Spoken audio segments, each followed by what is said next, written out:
You know what?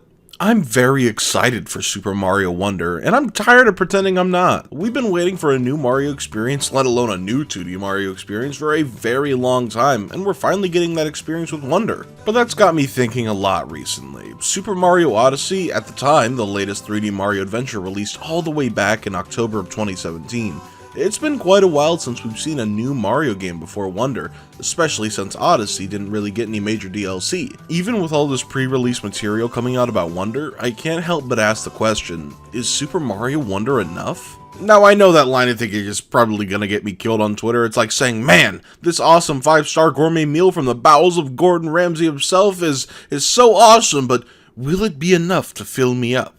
I know that what I'm saying sounds really weird, but hear me out. And speaking of filling me up, being a content creator and having a full-time job in the meantime has left me with little free time for important things like cooking.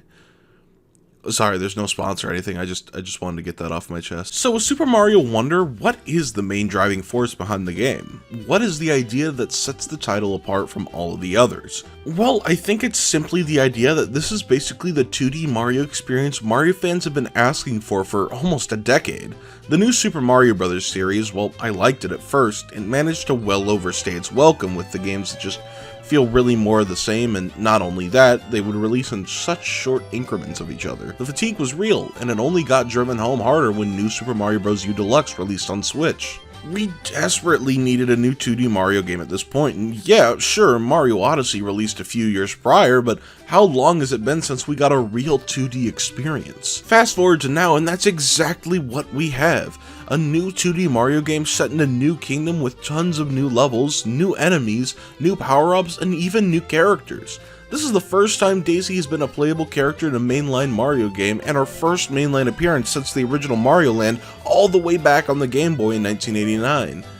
Now, if only Wario could get that same treatment. Your time will come soon enough, my sweet summer child. This game looks like it's gonna offer so much in new content and be replayed for years to come, and honestly, this game just looks... Oh, thank you, Mario. Wonder just looks like an all-time classic.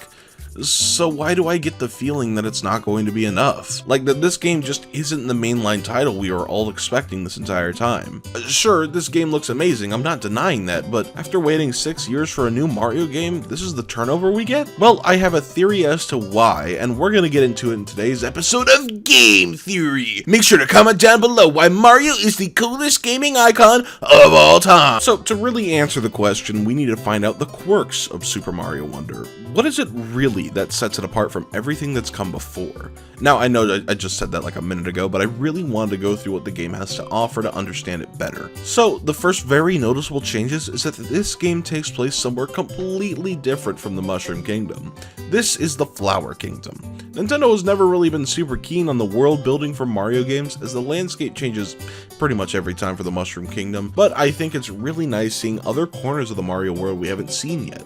Super Mario Odyssey had us travel all around the world in that game, so exploring even more of that world is very nice. I think going back to the Mushroom Kingdom would be quite the downgrade in my opinion, especially after coming off the heels of Odyssey, so I think taking us to an entirely new kingdom was awesome. Of course, we'll be seeing very similar worlds and leveled ideas that we've seen before. I mean, seriously, how many times could you possibly innovate the generic grass level? But it seems level design-wise is a huge step up from the previous games. Design-wise, new Soup games were fine, but were so easy and didn't really require you to think or be all too active while playing, but in Wonder it looks like to be a completely different story. The design of the world and its levels don't necessarily need to be difficult to require the player to be active. The design just needs to be more than a few jumps and wall jumps, which makes me very excited to play this game. And hopefully it'll last me many hours to come with multiple playthroughs down the line, as replayability is a very key factor in my opinion to answering this question. There's many things that make a game replayable. Maybe it's because the game has a very high skill ceiling, offering very rewarding gameplay for those who choose to master it.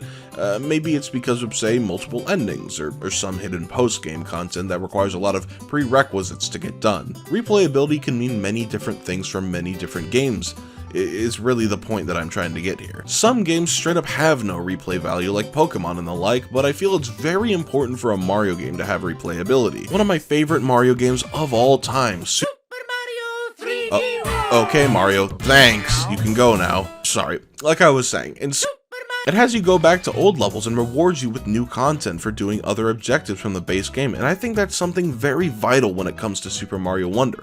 From what I've been seeing, Nintendo is trying something new that we've never seen before when it comes to Mario games with the badge system. You can attach badges to your characters, inflicting different types of effects for said characters, which I think is really cool. This can give your characters effects such as gliding through the air with a big hat or running at Mach speed all the time. I think this really opens up the door for replayability options, as we've never seen something like this in a Mario game. They feel almost like secondary power-ups. There's supposed to be a lot to collect as well, which offers tons of different ways to complete a single level. Another thing that caught my eye while looking at gameplay is when in the trailers for Wonder, as we can see Mario traversing the map as he trucks along the path, we can see difficulty meters measured in stars. How high the star count goes, we don't really know yet, but this caught my eye simply because it isn't very often we see a Mario game with relative challenge. In previous Mario games, or really any Mario game at least, the base game on its own was never really difficult in the slightest. Sure, these levels were a joy to play through, and I'm 100% positive that everyone has their fun with these, but let's not kid ourselves, if you're over the age of 5, these levels aren't really difficult at all. The only real difficult Mario levels being the final post-game challenges, being Champion Road or the Darker Side of the Moon. Seeing these difficulty stars gets me thinking about this game and how it might be more challenging than previous Mario games, and it may actually pose a threat to beginner players. I'm not doubting that this game will still be relatively easy, especially in the beginning, but in the later game, it is very possible that the levels there and beyond will require some form of skill to complete. With new multiple characters joining the fray, new level gimmicks, power-ups, enemies, and so much more, you would think that this would be the ticket to being the next big mainline Mario game, right?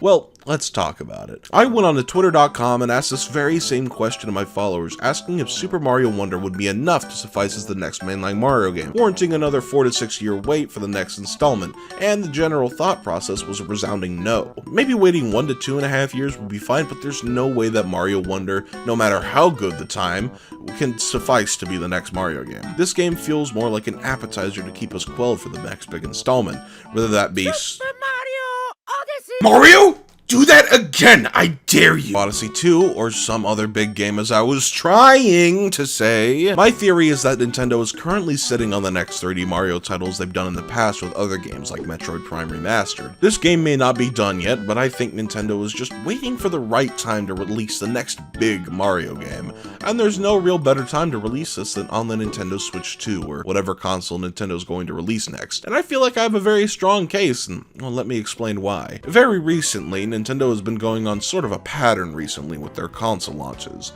For the Nintendo GameCube, it was Luigi's Mansion. A Mario spin-off, sure, but still a Mario title. For the Wii, it was The Legend of Zelda Twilight Princess. The Wii U, New Super Mario Bros. U, and the Switch, The Legend of Zelda Breath of the Wild. Sensing the pattern, Nintendo has a tendency to alternate between their two largest franchises between console releases, and if the pattern were to serve to the next console, it would be Mario's turn next, and what better game to show off Nintendo's new hardware than with a brand new 3D Mario title. I think I'll have a grand time with Mario Wonder. I'll probably make a review on it someday, but I think I speak for a lot of people when I say that there's really no chance that this game is the next big Mario title. I love that this game is going to be all new, but we're patiently waiting for that new title that's going to blow everyone away, but who knows? I could be completely wrong and Nintendo reveals the new 3D Mario game tomorrow or something, but for now, we'll just have to wait. But otherwise, that's going to do it from me, ladies and gentlemen. If you liked the video, make sure to like and subscribe, and I'll see you next time. Okay, Mario, that's it! Come here! You Italian bastard! I'll show you what's up! You son of a bitch! Fuck you!